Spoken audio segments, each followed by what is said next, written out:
दोस्तों, मैं आपका दोस्त आशीष शर्मा एक बार फिर से आशीष शर्मा क्लासेज में आपका बारंबार स्वागत करता हूं।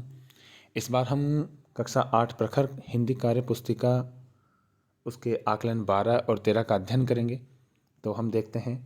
वीडियो स्टार्ट करने से पहले मैं आपसे एक रिक्वेस्ट करना चाहता हूं। आपको वीडियो अच्छा लगे तो इसको लाइक कीजिए, अपने दोस्तों शेयर कीजिए, कमेंट कीजिए और सब्सक्राइब करना बिल्कुल भी ना भूलें और बेल आइकन को दबाएं ताकि आने वाले जो भी वीडियो का नोटिफिकेशन है वो आपके पास सबसे पहले पहुंच जाए। तो पहला प्रश्न है, ज़मीन की खुदाई करके उसमें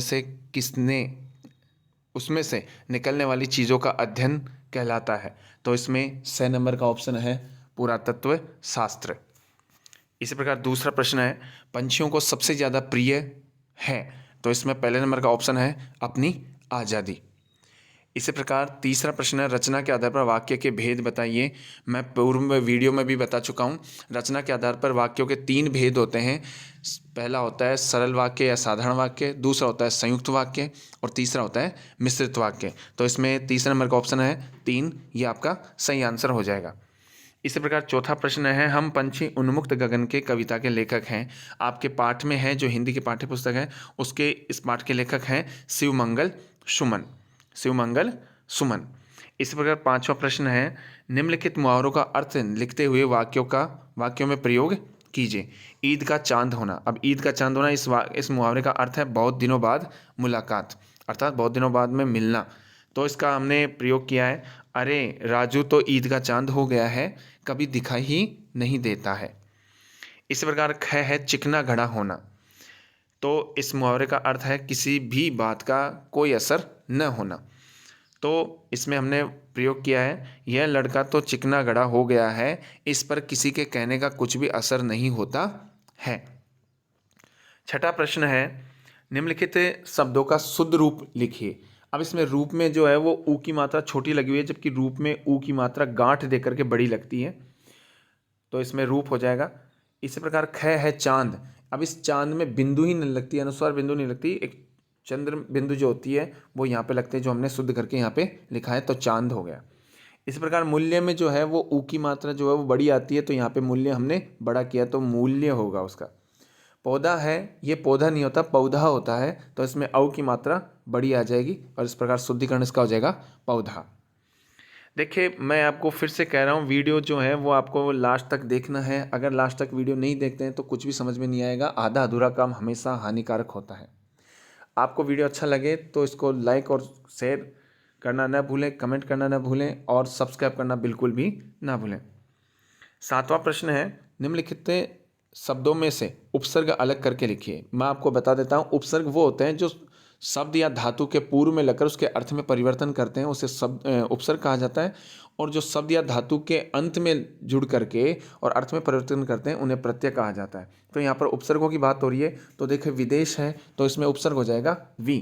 इसी प्रकार उपनाम है तो इसमें उपसर्ग हो जाएगा उप।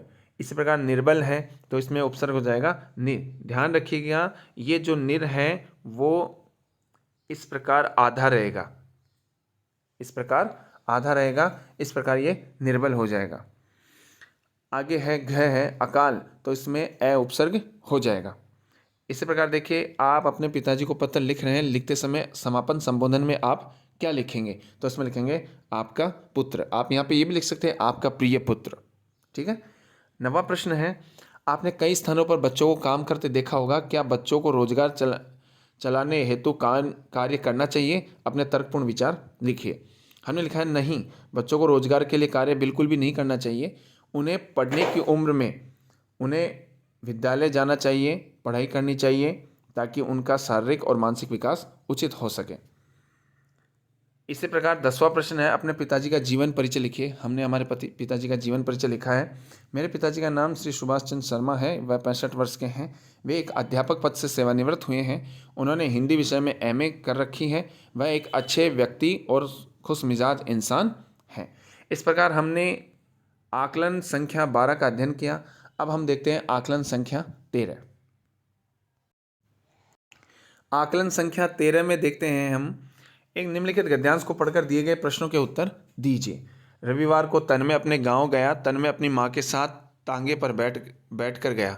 तभी आंधी आ गई, बूंदें भी गिरने लगी। तन्मय ने पहली बार आंवले के पेड़ और गेहूं के खेत देखे।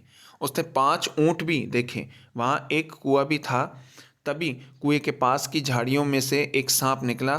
सांप को देखकर तन्मय ने डर कर आंखें मूंद ली। सांझ होने से पहले तन्मय अपने गांव पहुंच जाना चाहता था। अब इसमें जो प्रश्न दे रखे हैं उनके आंसर अपने को देने हैं। झाड़ी शब्द का बहुवचन होगा, तो इसमें 1 नंबर का जो ऑप्शन है झाड़ियाँ, ये इसका सही आंसर होगा। दूसरा प्रश्न है शुद्ध वर्तनी वाला शब्द छांटिए। शुद्ध वर्तनी का जो तीसरा है नंबर का ऑप्शन तन्मय, जो गद्यांश में भी दे रखा है, तो ये तीसरे नंबर का ऑप्शन इसका सही हो जाएगा। तय, आदन, न, फिर मैं, फिर यह, तन्मय। इस प्रकार तीसरा प्रश्न है वहाँ 5 ऊंट बैठे थे, रेखांकित पद में समास है। तो 5 ऊंट, आपको बता देता हूँ इसमें द्विगु समास है। द्विगु समास की पहचान होती है जिसमें पहला पद संख्यावाची होता है, उसे द्विगु समास का हम पहचान के रूप में देख सकते हैं। इसी प्रकार चौथा प्रश्न है तन्मय अपने माता पिता के साथ तांगे में बैठ गया, रेखांकित पद में समास है, समास विग्रह है, तो इसमें हो जाएगा माता और पिता। जहाँ पर और का लोप हो वहाँ द्वंद्व समास होता है, और जहाँ एक योजक चिन्ह, प्रतीक के रूप में आपको बता देता हूँ, जहाँ योजक चिन्ह हो और 2 पद हो और उनके बीच में योजक चिन्ह का संकेत दे रखा हो, तो हम उससे पहचान सकते हैं कि वहाँ पे द्वंद्व समास है। तो इसका विग्रह हो जाएगा माता और पिता, चौथे नंबर का ऑप्शन। इसी प्रकार पांचवा है गद्यांश के अनुसार सही क्रम का मिलान कीजिए। अब देखिए गद्यांश में जो कहानी आई है उसके अकॉर्डिंग देखते हैं। सबसे पहले रविवार को तन्मय अपने गांव गया, तो 1 नंबर से 3 को 1 से मिला देंगे। फिर रास्ते में आंधी आ गई और फिर वहाँ एक कुआं भी था।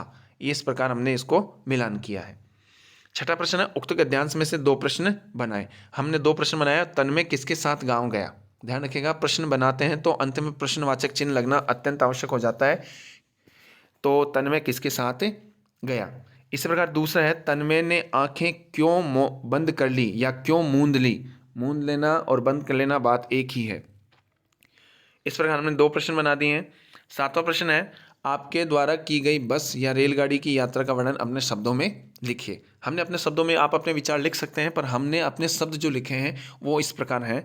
अपने माता पिता के साथ रेलगाड़ी से पूना गया था। हम अपनी सीट जिस पर सो सकते हैं बैठ गए।